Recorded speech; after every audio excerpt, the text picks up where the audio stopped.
wanti sirra ga'e yerooti mana hidhaa turte yerooti waggaa darban kana keessa mana hidhaatti wanti sirra ga'e maaltu jira? Eenyutu dararaa sirraan ga'aa ture? Daawwattoota keenyaaf kana osoo ifa nuuf goote. Galatoome Dr. Enoch egaa akkuma kaasuudhaaf yaaltee dhuguma gidduu kana social media irratti dhimmi na ilaallatu tokko bal'inaan deemaati jira. Innis immoo interviewin gidduu kana miidiyaa tokko wajjin irraatiin kan ka'edha. Miidiyaa sana irratti gaaffiin gaafatame keessatti deebiin kenne.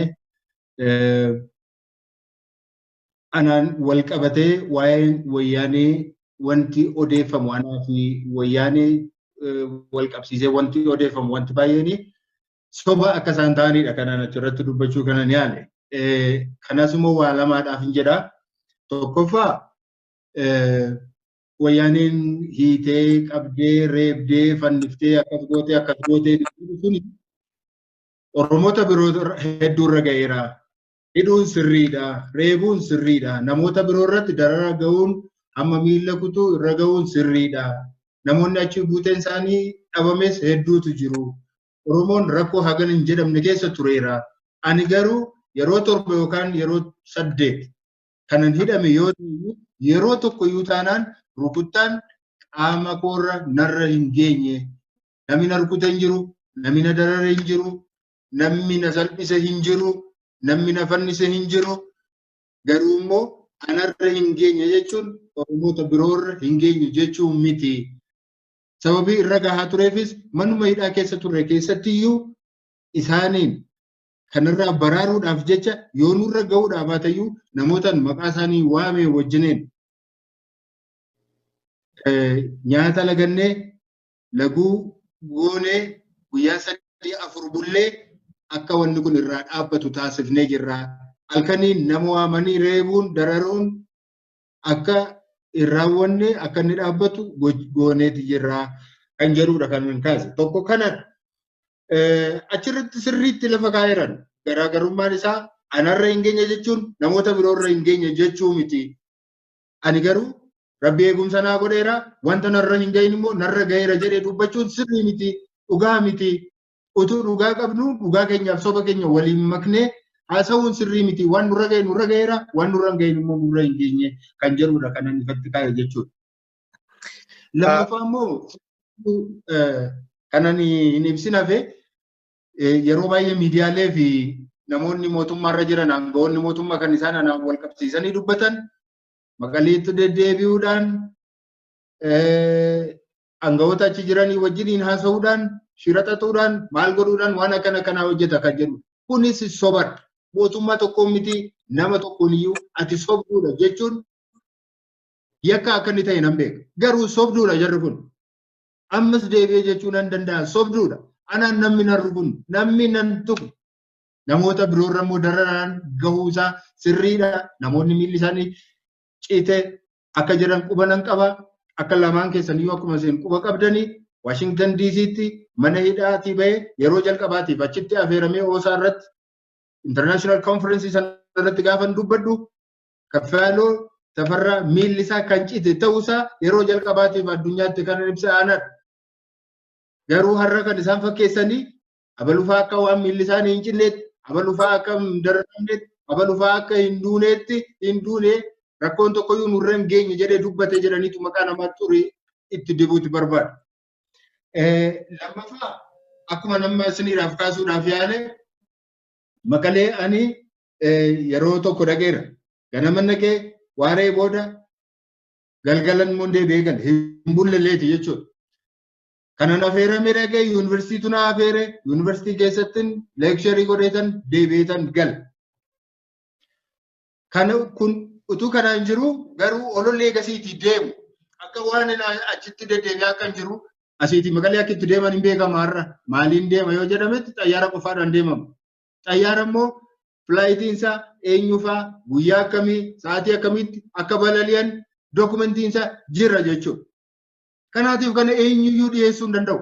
Haala tokkitti duwwaan naqee isayyuu immoo ergama koo yookaan waan an naqeef raawwadheetan sa'aatii booddamuu deebi'eetan gale jechuudha.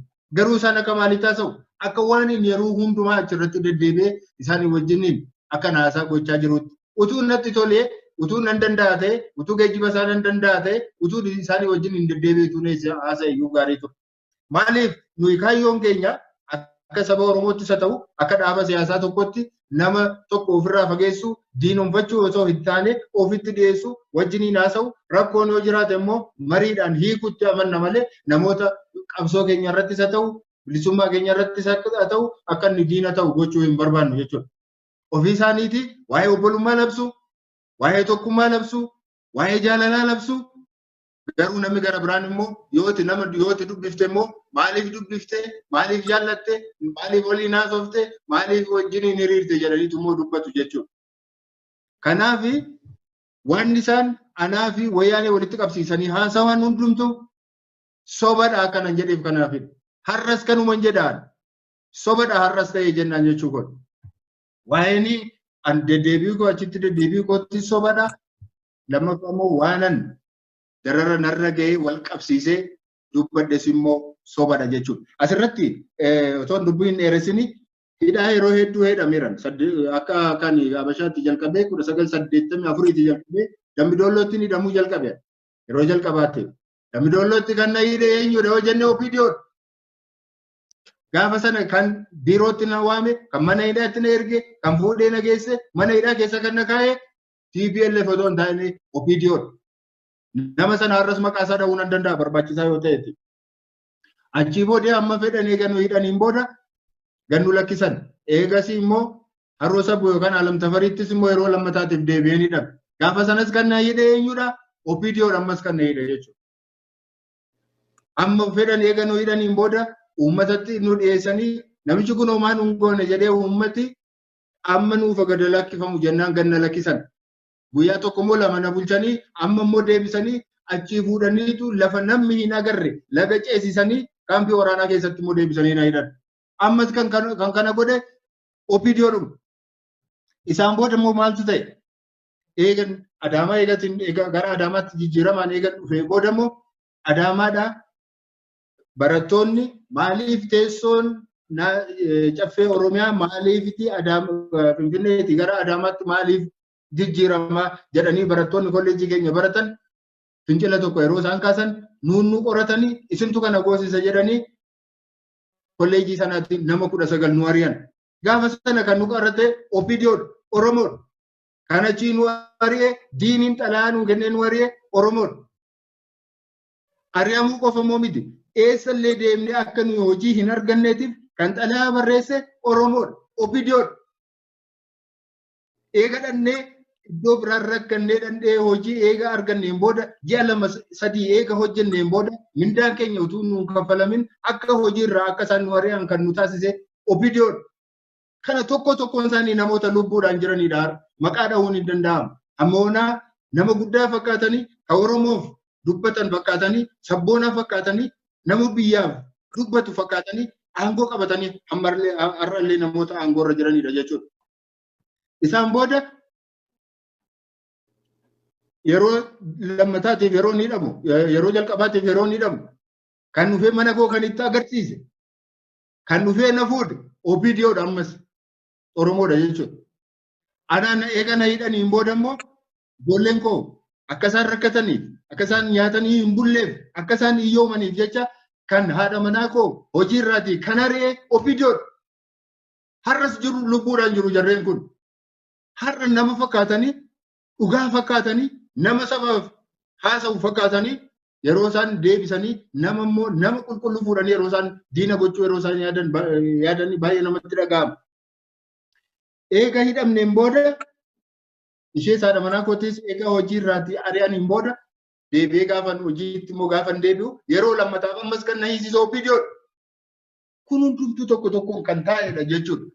Kanaatiif jarri kun har'a homaa nan goonee kan isaan ajajju dhuguma yeroo sana wayyaanedha.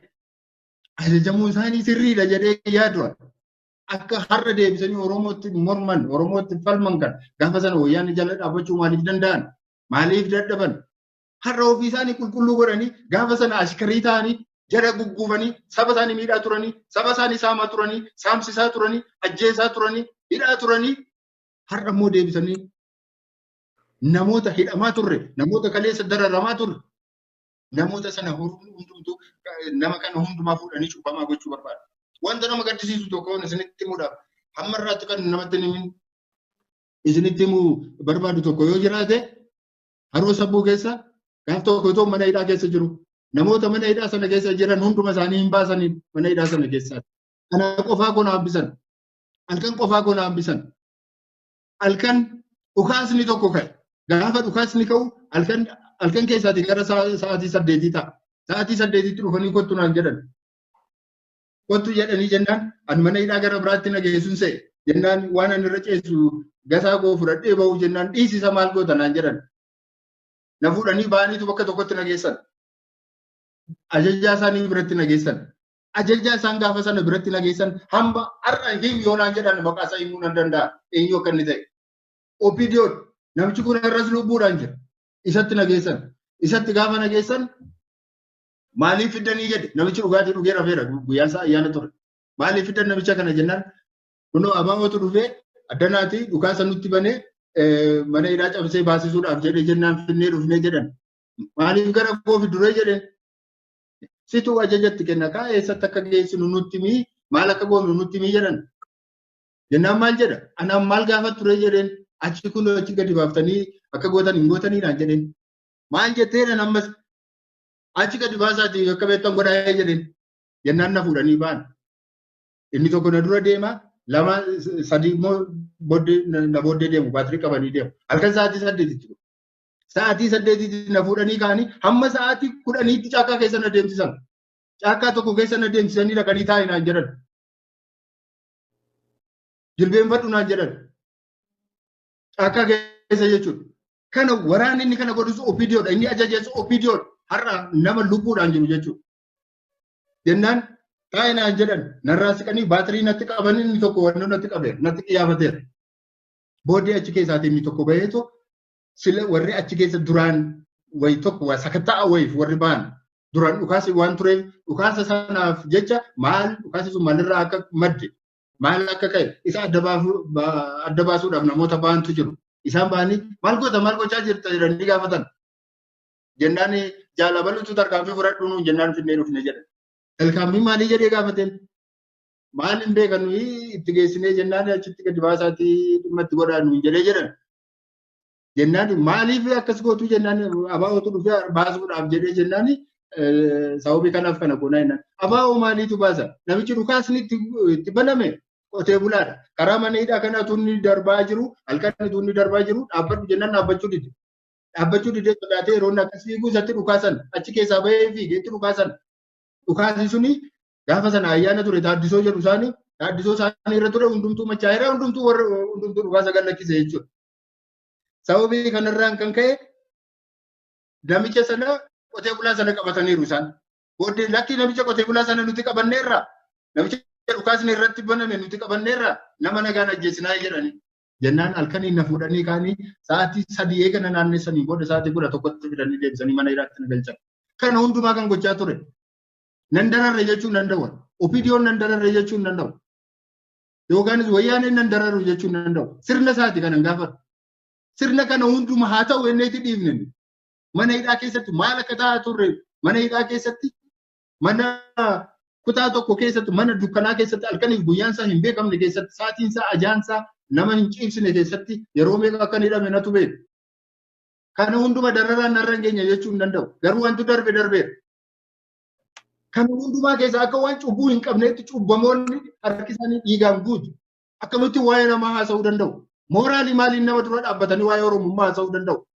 Kaleessa Oromoo ajjeesaa turanii har'a utoo ajjeesaa jiranii akkamittiin nama Oromootiif falmu deebisanii dhokeetti dibuu danda'u. Kana kan sabnis beeku, kan eenyus beeku qabudha siniin jechuuf hin barbaade dubbiin gidduu kana ka'eedha. Kana fakkaata gara boodaatti waan na gaafattan kan biraan yoo jiraate ittiin deebi'a galatooma.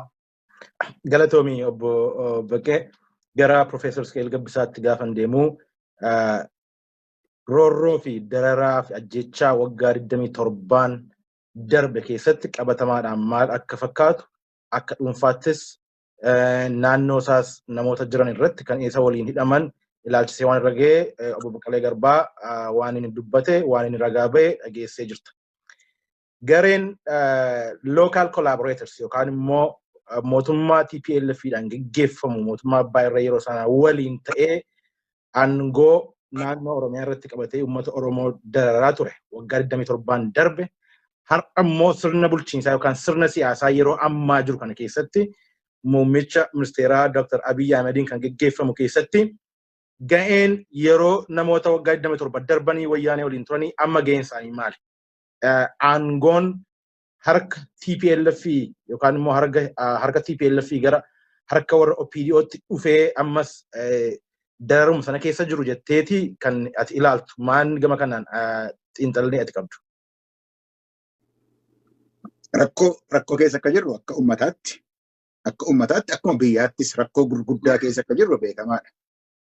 Rakkoo kanaaf sababa kan ta'e Oromooti waggaa 150 irratti loluu waan dhiiseef miti. Waggaa 50 yookiin 40 darban keessatti immoo sabboonummaan Oromoo jabaatee irratti loluu dhiiseef miti. Waggaa 45 darbe keessatti immoo sabboonummaan Oromoo duwwaa dhaabbatuu hin taane Itoophiyaallee walitti dhiyaasee gabrummaa keessaatii baasee jira. Gabrummaan inni keessaa baase sirna wayyaaneedhaan geggeeffamaadha ture jechuudha. Dura irrattis qabsoo kan qabamaa ture sirna olaantummaa saba tokko kan godhu olaantummaa gita tokko kan godhu irratti kan lolaa ture. Amma waan argate Oromoon dhiyoo kana yeroo dheeraa dhiisnu dhiyoo kana dhiiga meeqatti dhangalaasee lafee meeqatti caccabsee wareegama meeqatti baasee injifannoo argate. Injifannoo itti argate sanatti dabarsineetti warruma rakkoo waggaa 27 waliin ta'e akka Baqqalaan jechaa turetti waliin ta'e hojjetaa turetti itti kennineetti gaafa isaan achi as nutti galagalchanii maaliif ta'e jenneeti burjaaja'uu jalqabe. Kuni waan amma argaa jirru hojiinuma sirni nafxanyaa sirni olaantummaa saba tokkootiif gita tokko gochaa turedha. Waan amma argaa jirrus dubbiin isaa dhugaadhaa fi sobatu walitti bu'aa jiratu hin ta'in sirna kanaan dura ture kana hambisuudhaaf kan barbaadan keessumaatiyyuu immoo OPDO keessaatii bahanii haaromneerraa jedhanii sirna kanaan dura ture jibbina jennee Itoophiyaan hundi irratti walii galee deebisuudhaaf warra deemaa jirantu toftaadhaan itti bahaa jira. Toftaa gaafa isin jedhu kana keessatti waan amma isaan ijaaruudhaaf deeman sun piroojeektii Minilik jedhanii itti deeman kun qaanii tokko malee saalfii tokko malee piroojeektii Minilik deebisnee ijaarraa jedhanii kan itti deemaa jiran kana keessatti eenyutu dura dhaabbataa kan jedhu keessumaatii warra aantummaa saba isaanii qaban sabboonummaa of keessaa qaban mirga sabaaf sablammootaatiif kan isaaniitiif warra qabsaawaa jiran hundumaa dhabamsiisuutu nurra jira kan jedhurraati kan maddeedha toftaadha jechuudhaaf hin jedhu. Kanarratti eenyutu nu dura dhaabbataa eenyutu gufuu nutti ta'aa akka jedhu keessaatii tokko TPLF wayyaanee isaan jedhan kana kan nu dura dhaabbachuu danda'u isaanidha jedhu. Lammata sabboonummaa Oromootiin yeroo dheeraadhaan masakamanii horiidhaan miti aangoodhaan miti waa kabiraadhaan miti jarri kun dhugaadhaaf haqa Oromootiif dhaabbatu warra jedhan dhabamsiisuudhaaf toftaa baafatanii waan itti deemanidha. Jara kana lamaantu nu dura dhaabbachuudhaaf danda'a. Humnas kan qabu tokko wayyaaneedha. Lama sabboontota Oromooti. Abaa'oo, Kaafaa'oo, Paabaa'oo warri kun hundumtu isaantu nu dura dhaabbachuu danda'a. Sababa kanaatiif waan gochuu barbaanne sana akkamittiiniti hojiirra oolfanna. Gufuu akkamitti of duraati kaafanna ka jedhu irratti toftaa isaan baafatanidha. Waa'een wayyaanees sanuma. Waa'een kan Baqqalaafaatii fi Oromoon hundumaa irratti kan isaan gochaa jiranis sanuma. Akkamitti akka jette kan jettuun waa tokko himuu barbaada. Waa'ee sana irratti. Maqalee dhaquun yoo Itoophiyaa keessa jirti taate Maqaleen yuunivarsiitii Maqalee dhaquun yoo Itoophiyaa keessa jirti taate cubbuu miti. Tokko. Uummanni Tigraay uummanni Itoophiyaatti jennee yaadne yoo ta'e achi dhaquun waan barbaachisaadha. Waan warri mootummaayyuu gochuun irra jirudha. Garuu mootummaan amma maal godhee jira? Waan biyya sana keessatti ta'u badii ta'u hundumaa ofii isaanii godhanii raawwataniiti Maqaleetu godhee jechuudha barbaadu. Yoo Oromiyaa keessatti ta'e immoo lixa Oromiyaatti ta'u, kibba Oromiyaatti ta'u, Oromiyaa mara iddoo kan biraatti ta'u waan hin taane tokko ofii hojjetanii abalutu godhee wabootu godhee abbaa torbeetti gochuun tooftaadha kun. Tooftaa isaan itti baafatanii itti deemaa turaniin haaraas immoo miti. Waan haaraas immoo miti. Kana duras kan godhamaa ture tooftaa kana immoo eenyutu godha kan jedhu tooftaa kana kan eenyutu baasa kan jedhu irratti waan xinnoo isheetti dabaluudhaan barbaada. Maaliif mootummaan OPDO mootummaa OPDOti kan jedhamu mootummaa irra jiru. Mootummaan OPDO kuni eenyu wajjinitti tokkummaa uummate. Projektii Minilik sana deebisuuf tokkummaa kan inni eenyu wajjin uummate kan jedhu irratti nafxanyaadha wajjin uummate. Nafxanyaadha wajjin tokkummaa uummateetitti sabboonummaa Oromoo doomsuudhaaf injifannoo Oromoon wareegama meeqaan gaate doomsuudhaaf itti adeemaa jiru. Kana gochuudhaaf Profeesar Masfinis keessa jira. Warri dur itti beekan siin jechuudhaaf hin jedhee. Namichi muummicha ministeeraa bira jirus jira. Namoonni biyya alaa kana jiranis namoonni achuma biyya keessas jiran hundumtuu ta'anii tooftaa sana hojii irratti oolchuudhaaf itti deemaadha jiru. Kana keessatti kan Oromoo kanatti balleessuu dandeessu, doomsuu dandeessu, dadhabsiisuu kanatti dandeessu, Oromoo baay'ee kana mana hidhaatti naqee fixuudhaaf hin dandeessu. Kanaaf isaan keessaa sabboonummaa warra barsiisan balleessuun, mataa dha'uun, ajjeesuun, dararuun, biyya ari'uun turii jalqabee waan jiru. Taaddasa Birruu kanaaf ajjeefama. Baaroo Tumsaa kanaaf ajjeefama.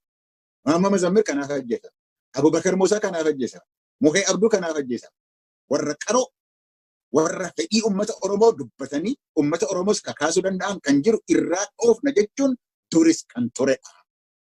Bara Wayyaanes kan isaan tooftaatti baafatanii deeman kan akka Leencoo Lataafaa isaantu baddannootti kana godhee jedhanii waan achi inni hin turretti iyyuu Leencoo Lataafaa dheeressa mataa dhoofne irraa balleessina jedhanii itti adeemaa akka turan Baqqalaafaatti kan isaan itti adeemaa turan sanuma ture. Ammas immoo OPDO'n kan isheen itti adeemaa jirtu gufuu kana lamaan kana deemsisuun irra jira. Kanumaayyuu immoo yoo Baqqalaa Duwwaa Midhaanis keessa jira waa'ee kana keessa. Waa'ee biyya Maqalee dhaquudhaa fi Oromoodhaa fi Maqalee walitti fiduu sana keessa jira. Nus akka jedhamutti miliyoonii 2 iyyuu argadheera jedhanii yoo na dhaga'u ta'e waan hin dhaga'e tokkotu jira. Amma ajjeesuudhaaf jecha miliyoonii 20 doolaara miliyoonii 20 Isaayyaasii ajjeesuuf warri Maqalee ramadanii 20 sana tika Itoophiyaatiif tika Eertiraa waliin ta'aniitiif miliyoonii 20 kudhan addaan fudhatanii jedhu. Akkas godhaniiti waan wayyaaneen saamta keessaati amma tokko irraa deemsifatanii jedhan. Yoo akkasitti deeffachuun hin jira ta'e yoo wayyaaneen dhaggeeffatu ta'e hojii baay'ee ittiin hojjechuu dandeenya. Waan saamtan sana keessaati hamma tokko irraa nu ergaa isaan odeessan biti isa dhiisaatii jedhee sana dubbadha waa'ee isaayyuu. Yoo dhuguma kanaatiif deemu ta'e miti garuu tooftaa baafataniitti itti deemaa jiru. Halkanii guyyaadhatti baafatanii jiru. Mataa isaanii, qaroo isaanii, beekaa isaanii yoo mataa dhoofne Oromoon inni kaan hin ka'uu jedhanii itti deemu. Sittan dheeressa malee tokko lama jedheetu waan isaan hojjetaa turanii itti deebi'ee sitti himuu nan danda'a. Maaliif tooftaa kanaan deemuudhaan laga xaafootii jalqabanii gaafa laga xaafootti dubbii jalqaban sanarraa jalqabanii waa'ee baaldaraas jedhan Finfinnee irratti jalqabanii tokko lama jedhee keessa deemee dubbachuudhaaf danda'a. Dubbachuunis barbaachisaadha. Garuu segmentii kanatti fudhadhee fixuudhaaf hin deemu. Uummanni Oromoo kan inni hubachuun irra jiru kanadha. Dubbiin waa'ee Baqqalaan jedhee miti. Dubbiin waa'ee Jaaldaawud jedhee miti. Dubbii Oromoodhaa fi dhugaadhaan lubbuu isaanii kennanii Oromoodhaaf warra dhaabbatanii miti.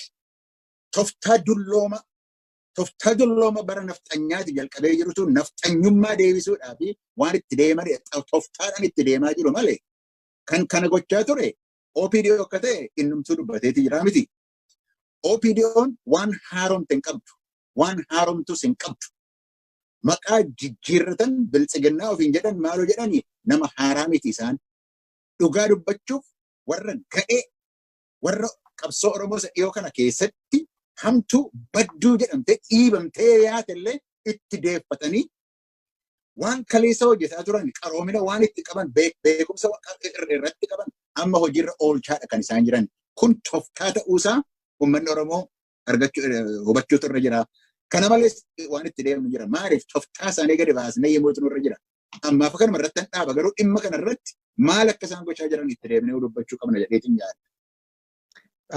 Baay'ee galatoomii Profeesar Isqeel akkasumas immoo obbo Baqqaleen anis yaada kiyyaatti dabaluudhaa fi maaliif waa'ee dhimma obbo Baqqalee Garbaa ilaalchisee African Commission of Human Rights itti himata dhiyeessinee turre. Kanaaf walquunnamtii adda addaa gochaa turre. Rakkoo obbo Baqqalee irra gahaa ture, maatii isaarraa, firoottan isaarraa, akkasumas immoo akka waliigalaatti uummata Oromoo irra gahaa ture dookumentii goonee kaa'aa ture. So nama kamiinuu caalaa ragaa qabatamaa ta'e kan gara fuulduraatti illee miidiyaa irratti baasuu dandeenyu of harkaa qabna.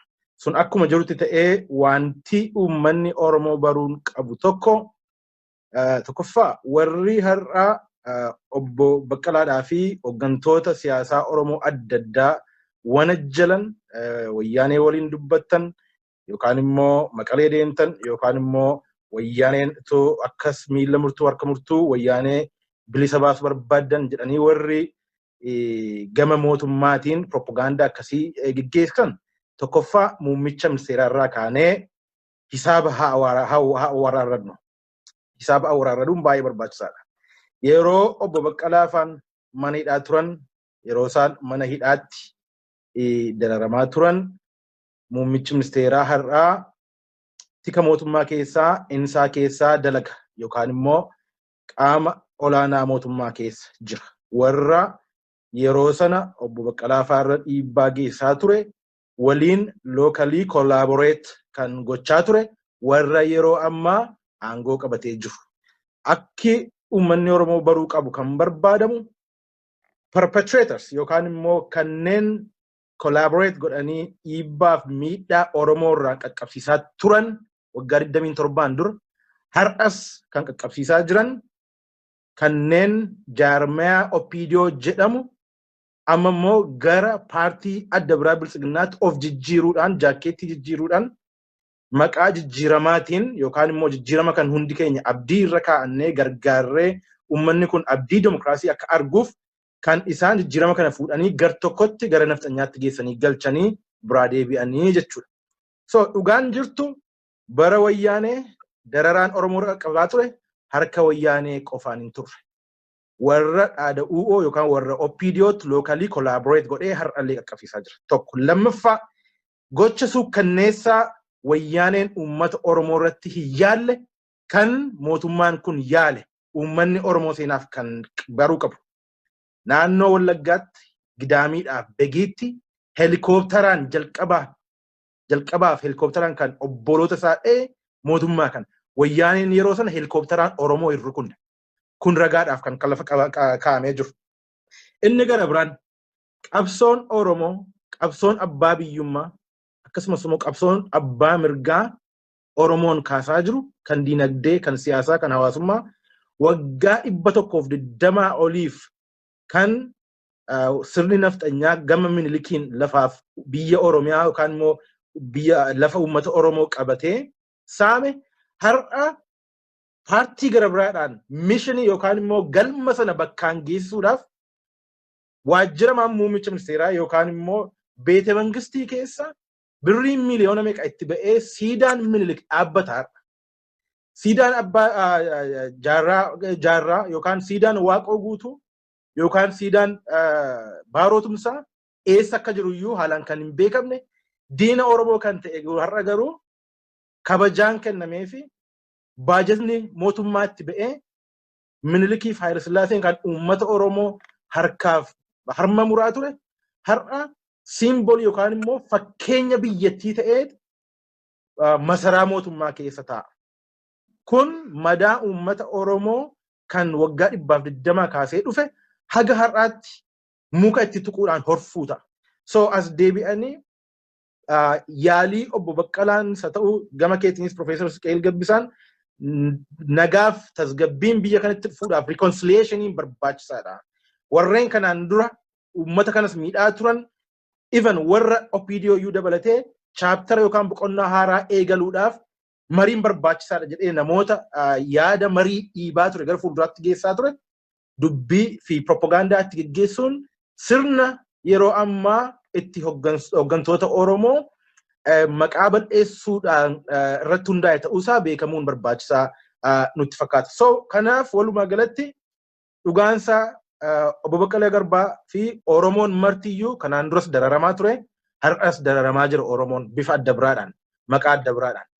Garuu wanti kana keessaa koomenii ta'e yookaan wanti nuyi jala burree beeknu waggaa 27 darbes ammas qaamni commonly dararaa kana geggeessaa jiru keessaa aadaawwan adda dureedhaan jira. Kun beekamuu qaba. Maqaa jijjiiratanii amma PPU yookaan immoo bilisiginnaa yoo ta'an malee warruma yeroo sana lafa gurguraa beetu ammas lafa gurgura. Warruma yeroo sana nama dararaa beetu ammas nama dararaa jira.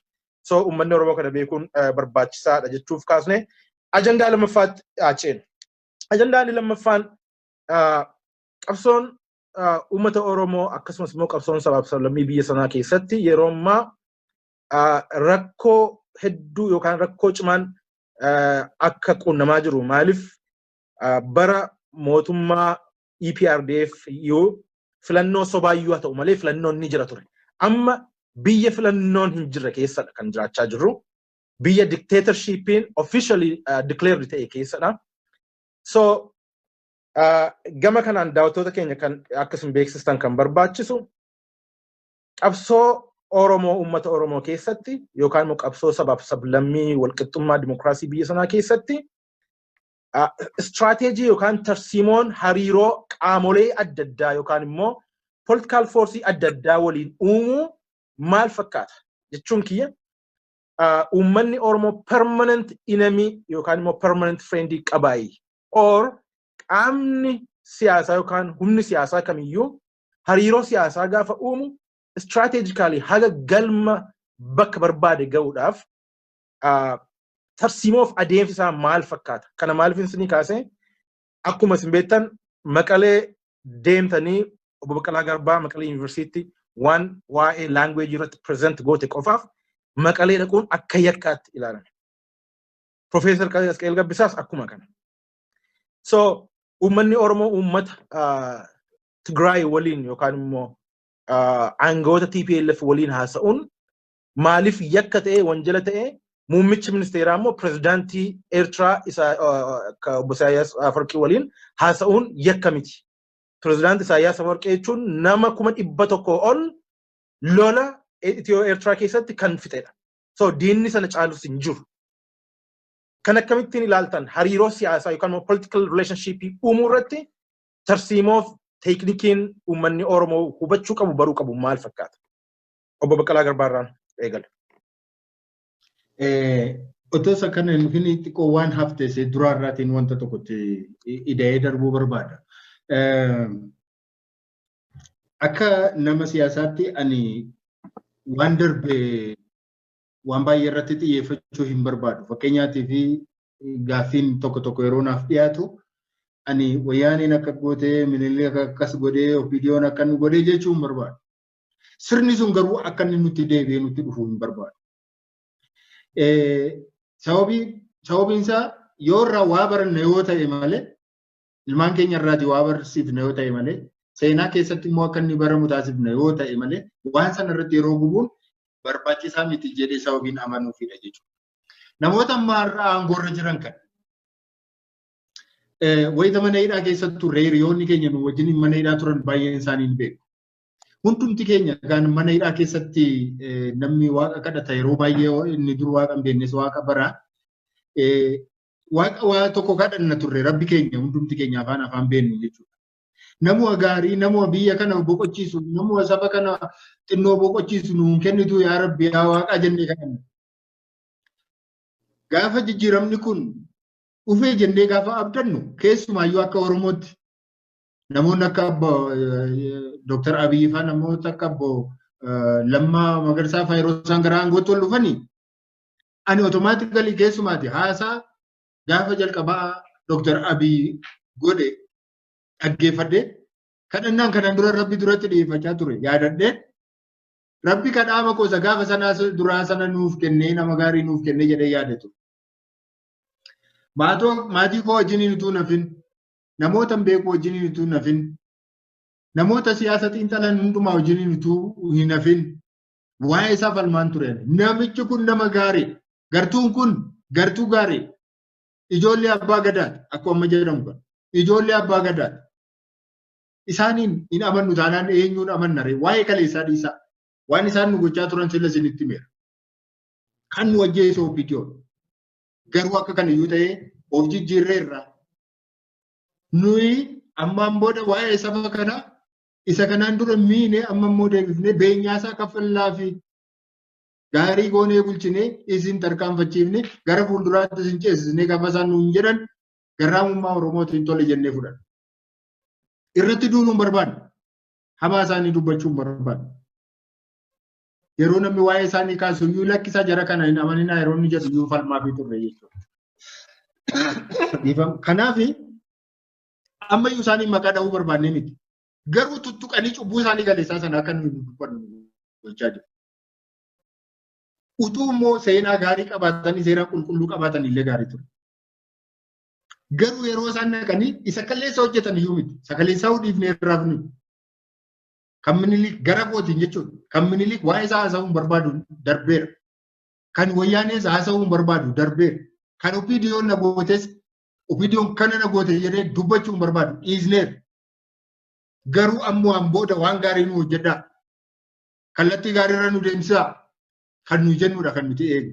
Kana ta'uu dideetu imaanaatti kennine gaafa isaan achi ba'anii gaafa isaan dubbatan imimmaan keenyaan gammachuudhaan simanne hin hobbaafanne jenne du'a oolle kana booddee jenne hidhaan nurraa dhaabbate jenne saamichiif qaaniin saba keenyaa fi biyya keenyaa hin raawwate jenne ijoollee keenya ta'an gootti ba'e jenne gammanne waan durii sana iyyuu hundumaa irraanfannee dhiifne. Kana oolanii tuun bulin imaanaa saba kanaa nyaatanii imimmaan keenya gaafa sana gammachuudhaan bu'ee deebisanii gaddatti deebisanii mana keenya keessatti nu boosisaa jiru. Ijoollee obbolaa ajjeesanii boolla tokkotti bakka tokkotti owwaalaa jiru. Ji'a lama gidduutti namni 50 ol godina tokkotti ajjeefameera yoon isiniin jedhe amma eeyyatu dhugaa dheedhee fudhatan. Listii isaanii qabaan asirraatti qellimoo wallaggaatti nama 33 ol ji'a lama keessatti ajjeesan. Baay'een isaanii immoo haadhaa fi ijoollee obbolaa abbaa fi ilma wanta akkasii. Maal jechuudha kun? Saamichi asii jalqabame bifa sagattaatiin bifa maaliitiin jalqabameetu hamma dhumaatti hamma daangaa Sudaanitti saamama uummati. Iddoon itti hin sagattaamamne hin jiru. Iddoon itti hin saamamne hin jiru. Gaafa karaarra deemu waan hundumtuu kontiroobaandii. Yoo buna baate kontiroobaandii. Yoo warqee baate kontiroobaandii. Yoo midhaan baate kontiroobaandii. Waan hundumtuu kontiroobaandii. Maal baate akka inni deemuu fi maal akka ayyamamuu fi maal akka hin ayyamamne hin beekamu. Asii dhiyaa kanarra yoo deemame jechuudha. Gaafa kun nurratti ta'u hin ta'u ijoolleen kun ijoollee abbaa gadaa miti. Imaanaa keenya nyaataniiru, nu gananiiru, orma ta'aniiru. Gooftaa jijjiirrataniiru. Kaleessa kan biraadhaaf har'a immoo kan biraatiif hojjechaa jiru hoo jenne maal inni badiin keenya. Kana immoo himuun dirqama keenyadha. Himuu miti dura dhaabbachuun dirqama keenyadha. Bifa isaan barbaadaniin. Akkuma kaleessa qabsoodhaan aangootti isaan baafne boris immoo qabsoodhaan irraa buufna kun immoo beekamaadha. Yoo dhuguma saba kana hunduma daguuganii lafarraa fixuu danda'an duwwaadha yoo isaan akkan isaan aangoo irratti hafuu danda'an. Yookaan dafanii of sirreessuun barbaachisaadha. Gara tooraatti deebi'uun barbaachisaadha. Nutis salphinnis nuu nafne, hidhaanis nuu nafne, saamichis nuu nafne. Isa kaleessa turre isa waggaa lama turreen gadi keessa jirra har'a. Kana sababii ta'eetiif nuyi nama himachuu barbaanne miti. Yookaanis immoo nama hadheessuudhaaf amala isaa qabaanne miti. Nuyi ogeeyyiidha. Nuyi nama hojjetee nyaachuu danda'uudha. Nuyi warra karaa irraa qabamnee funaanamnee dhufne funaantuu miti. Yookaanis immoo iddoo bakka adda addaatti digirii bitatee warra hojii irratti bobba'e miti. Kanaatiif ammaa jalqabanii ammayyuu isa olola ofii isaaniiti cubbuu hamma kana baatanii saba kana miidhaa darbanii immoo sabboontota fixuudhaaf isaan deeman dhaabbachuu qabu. Sabboonaan daldalaan hin hafu. Obodiin kun dhiyaasaa irratti wanti ta'e maal godhe dinkuun sabboonummaa isaa ofii qabuuf. Kolleejiin kun kan eenyuuti? Yuunivarsiitiin kun kan eenyuuti? Kan dinkuuti? Kan Oromooti? Oromootitti barsiise. Hoteelli kun kan eenyuuti? Kan isaati. Riizoortiin kun kan eenyuuti? Kan Oromooti. Kan hin barbaadan, kan hin jaallatan. Oromoon tokko ka'ee yoonni ka'ee dhaabbate yoonni mul'ate yoonni nama fakkaate yoonni warra kaaniin caaluudhaaf yoonni tattaafate yoonni jaallatama argate hin barbaadan. Oromoon daldalaas yoo ta'e sabboonaa taanaan baduu qaba. Hojjetaa mootummaas taanaan hidhamuu qaba, baduu qaba. Qotee bulaa taanaan hiyyoomuu qaba. Aangoo mootummaa irra jira taanaan bu'uu qaba irraati, darbatamuu qaba. Kanaatiif namoonni sabboonummaa qaban tokko tokkoon funaanamanii yoo sabboontota irraa balleessine, yoo irratti duulle, yoo maqaa isaanii balleessine bor sirna nafxanyaa sana deebifnee ijaaruu dandeenya kan jedhudha yaada isaan qaban jechuudha. Kanaatiif kun irratti barameera akkuma Piroofeesar Ammagaase kun wannoo tooftaa dulloomaa isa hundumtuu irratti hojjetee dadhabee qabsoofnee ittiin as geenye. Inni isaan lammaffaatti deeman saba kana addaan qooduudha. Saba kana addaan qooduudha. Waan nama dhibu. Hangawaan mootummaa tokko, dabballeen mootummaa tokko warra godina akkasiitiin dhufe, warra aanaa akkasiitiin dhufe jedhe. Godina keessa yoo dhaqe warra aanaa akkasiitiin dhufe jedhe. Yoo gara tokkotti ol ba'e immoo warra akkasiitiif mana hin kireessinaa, warra iddoo kanaa dhufaniif hojii hin kenninaa. Guddina hin kenninaa fi hojii irraa ari'aa. Yeroo ammaa kana yeroo koronaan nama cinqaa jiru kan gar tokkoon labsii baasanii namoonni isa Oromoo baatan hakiimonni durii deebi'aa hojiitti deebi'aa jecha hakiimota moo'idhaa jiru maddanaati. Sanaan irraati addanaati amma qabanii nama soorama ba'uun irra hin jirre soorama baate ittiin jedhanii manaa ba'i ittiin jedhanii hojii si dhoowwatanii gara inni deemuu si dhoowwatanii mana keessaa baasanii karaa irratti rakkisaa jiru. Wallaggaan hodhatan hospitaala keessaati laboraatoorii teeknishaanii hidhanii narsota hidhanii hakiimii dooktora hidhanii hospitaala duwwaa hambisanii yeroo kana uummataatiin taphachaa jiru. Kana dhagaa ijoolleen abbaa gadaa jechuun kana dhagaa inni kaleessa duuneef kana dhagaa inni kaleessa hidhamneef kaleessa itti gatii itti baafneef inni ijoollee keenya kuma 5 kuma 6 itti kaffalleef kanadha. Kan nuyi arganne kanadha. Ormi immoo maal akka inni hojjechaa jiru maal fayyadamaa akka inni jiru immoo hundumti keessan beektu jechuudha. Egaa kana dubbadheetanii gara hariiroon paartiilee maal fakkaachuu qabaa isa jedhuudhaaf siyaasni biyya kanaa bakka lamatti addaanjitee jiraata. Sirna federaalawaa dhugaa kan mirgi sabaaf sablammootaa keessatti kabajame, kan afaan isaanii, eenyummaan isaanii, aadaan isaanii keessatti kabajame, walqixxummaadhaan keessa bulan sirna akkasii ijaaruudha tokko. Dhaabbileen kana barbaadan jiru. Dhaabbileen kanaaf qabsaa'an jiru. Karaa biraa immoo sirna dulloomaa durii sana, Itoophiyaa ishee kaleessaa sana, ishee guddoo sana, ishee afaan tokko dubbattu, ishee aadaa tokko qabdu, ishee eenyummaa tokko qabdu, ishee tokkittii sana, ishee seenaa tokkittii qabdu sana, ishee immoo ijaaruu kan barbaadan immoo jiru. Kan namni tokko pirezidaantii isa ta'u yookaan muummeen ministeeraa isa ta'u aangoorra taa'ee gubbaa taa'ee hamma dhumaatti kan ajaju Itoophiyaa ishee akkasiiti kan isaan barbaadan. Kanaatiif paartileen bakka lamatti qoodamanii jiru.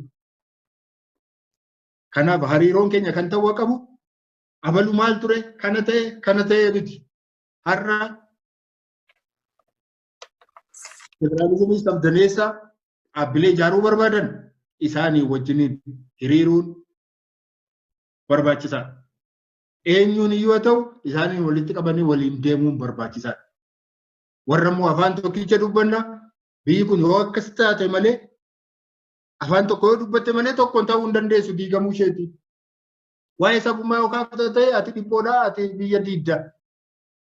Afaan tokko yoo dubbatte malee afaan mataa keetiin yoo dubbatte afaan keetiin yoo sagadde afaan keetiin yoo hojjette afaan keetiin yoo baratte kun dhiphummaadha dura nama ta'i jedhanii kan namatti qoosan jiru. Nama ta'i kan jedhanii namatti qoosan jiru. Isa amma paartiin amma PV jedhamu kun ittiin deemaa jiru jechuudha. Ilaalcha inni ittiin deemaa jiru yookaan Itoophiyaa isheen har'a ijaaruu barbaadu jechuudha. Kanaaf immoo kan dura dhaabbatan akkuma sila jenne warra eenyummaa isaanii barbaadan sabboontota. Sabboontooti kun immoo kan Oromoo qofa osoo hin taane sabboontonni Sidaamaa amma wanaa meeqan isaaniitu mana hidhaa keessa jiru. Meeqan isaaniitu mana hidhaa keessa jiru. Kan Walaayittaa meeqatu jiru. Kan Somaalee meeqatu jiru. Sabaaf sablammoonni biroon meeqatu jiru warra eenyummaa isaanii barbaadan. Kan eenyummaa isaa barbaadu hundumtu ammaan booda mana hidhaatti yeroo inni itti namu yeroo isaa ga'eera. Kanaatiif hariiroon keenya hariiroon paartilee kan bakka kana lamaanitti qoodama ta'us kan qabu kanuma jedhee tayyaadha. Galatoomi obbo Baqqaleen gara Profeesar Isqeelitti gaafa dhufu diinni Oromoo yeroo ammaatti eenyu yookaan maali?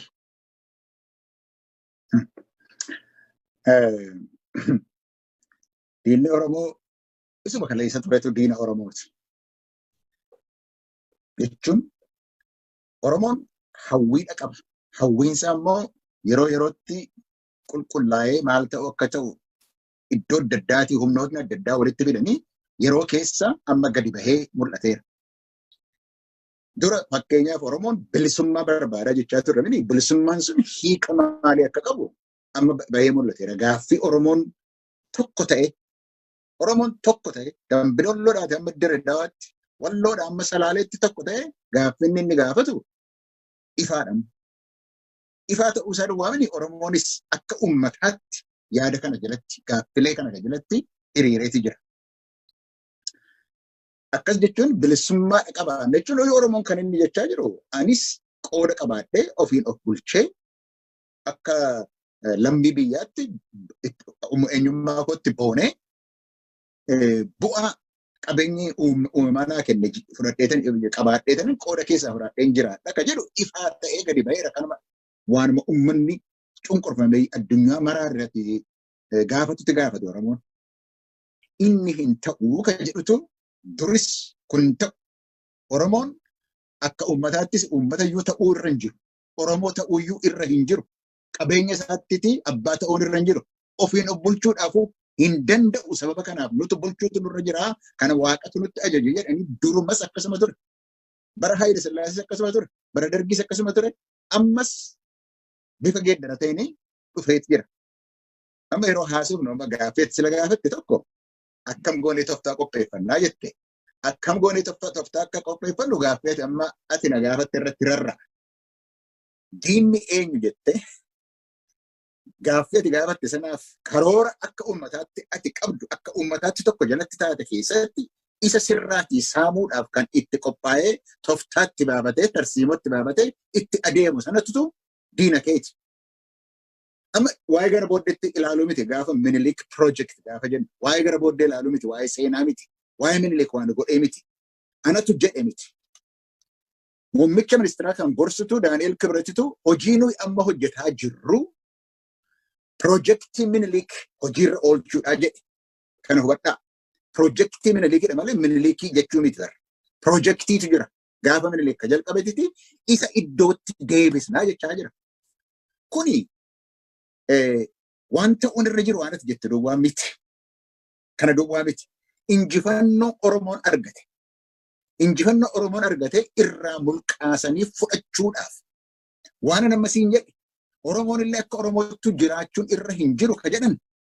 Sabboonummaa balleessuu jechuun Oromummaadhuma sana balleessuu jechuudha. Kana itti qophaa'aniiti itti deemaa jiru. Kan isin jedhu itti deemaa jiru gaafa jedhu immoo wayii qopheeffataniiti amma hojiirra oolchuudhaaf deemaa jiru jechuudhaaf miti. Hojiitti jiru. Amma gocha isaan godhan tokko lama sadii jennee lafa kaa'uun waa tokkodha. Garuu walumatti qabdee yoo laalle wanta kana. Oromoon kan inni gaafate keessaa naa deebi'a kan inni jedhe heera biyyichaa kana. Heera biyyichaa ittiin bulaa jirtu sana keessatti keessumaatti immoo keewwata 39 sun waan jiruufi fedhiidhaan uummata sabaaf sablammoota kabiraatii wajjin keessa jiraanna. Mirgi keenya eegame jedheeti heera sana irratti abdatee gaaffii heera qabeessa dhiyeeffate Oromoon. Kunis immoo sirna federaalizimii sabdaneessaa keessatti isa keessatti mooraa sana keessatti naa ta'a jedheeti abdate. Amma kan isaan itti deemaa jiranii heera sana jijjiiruutu nurra jira, heera sana balleessuu nurra jira jechaa turan. Warri mootummaa keessa jiranis, warri mootummaa ala jiranis waan hin jechaa jiru itti deemaa jiru tun ta'in hojjetaadha jiru. Amma gaaffii fakkeenyaaf gaaffii Finfinnee laali. Gaaffii Finfinnee kan Oromoon gaafate amma hafee Waan Oromoo gaaffii sun hafeetii Oromoon kan Finfinneen kan Oromooti an Oromooti kan jedhu sun inni yakka ta'eetiti loonsa seenaa keessatti bararaa kan jedhutu turee jedhanii kitaaballee maxxansaniitti baasanii isa sanarlee sirraatti fudhachuudhaaf deemaadha jiru jechuudha. Yoo heera kana heera qabsoo Oromooti namoonni Oromootti dabalamanii mirga Oromoo hin eegsisa jedhanii isaan lafa kaa'atan. Bara wayyaanee garuu hojiirra ooluudhaan dadhabe sana isan sirraa fudhadha jedhee hin deema yoo ta'e injifannoo Oromoon argate duwwaa miti. Kaayyoo dhumtine lafa kaawwate irraa fudhatuudhaaf deemaa jiru jechuudha. Hojjetaadha jiru immoo maaliif? Amma gidduu kana waa'ee heeraa gaafa dubbatan maalidha kan isaan gaafataa jiran? Kan isaan gaafataa jiran heerichi sun nuuf baduudha kan isaan gaafataa jiran. Waa'ee federalizimii sabdaneessaa balleessuu isa jedhu boor itti deemaa jiru jechuudhaaf miti. Itti jalqabanii jiru. Biltsiginnaa paartii jechuun mataan isaa iyyuu federalizimiin sabdaneessaa sun jiraachuun irra hin jiru. Isaan jedhan miti bara. Isaan jedhan miti. Isaan sodaadhaaf jedhanii miti. Inni teestiidha gochaa jiru. Garuu biltsiginnaa paartii jechuun iyyuu OPDO maqmaaf jirtu illee balleessanii kan Amaaraa maqaaf jirtu balleessanii kan Daboobii maqaaf jirtu balleessanii biltsiginnaa gochuun federalizimii sabdaneessaa sana diiguurratti tarkaanfii guddaa yeroo isaan itti fudhatanidha. Lammata isuma durayyuu muummichi ministeeraa kun kan inni godhu qaanii malee immoo kan inni namatti himu qaanii maleeti namootatti kan inni himu immoo pireezidantii paartiin akka paartii ta'ee mootummaan immoo jiraa miti. Mootummaa sana keessatti immoo pireezidantoota hunduma ishee irraa kaaseera. Oromiyaa duwwaa miti lafa hundarraa irraa kaaseera. Maaliif yoo jedhe kan inni qaanii malee himu nama tokko irraa kaasuudhaa fi aangoo irraatii kaasuudhaa fi nama 8tti marachuutu irra jira. Kana hin barbaannu sababa kanaatii fi anaaf kan ajajamanii iddoo kaadhee jedheeti hin dubbata. Kun lafuma halleetti ta'e lafa kibbatti ta'eera, Oromiyaatti ta'eera, Somaaleetti ta'eera, Gambeelatti ta'eera, lafa hundatti godhateera waan akkasii. Kanaaf waa'ee Oromoo itti dadhabaa ture kaayyoo kooti jedhee lafa kaataa ture irratti deemuu duwwaa utuu hin ta'in irratti hojjetamee karaa walakkaayyuu gaheeti jira. Amma sadarkaa sadaffaarra kan inni jiru. Sadarkaa xumuraarratti kan inni jiru. Kun waan dheeraadha fudhata garuu toftaa ofumaa lafan keewwattu. Tokkoffaa diinni eenyusati jetteedha. Lammata immoo diinni maal hojjetaadha jiraadha.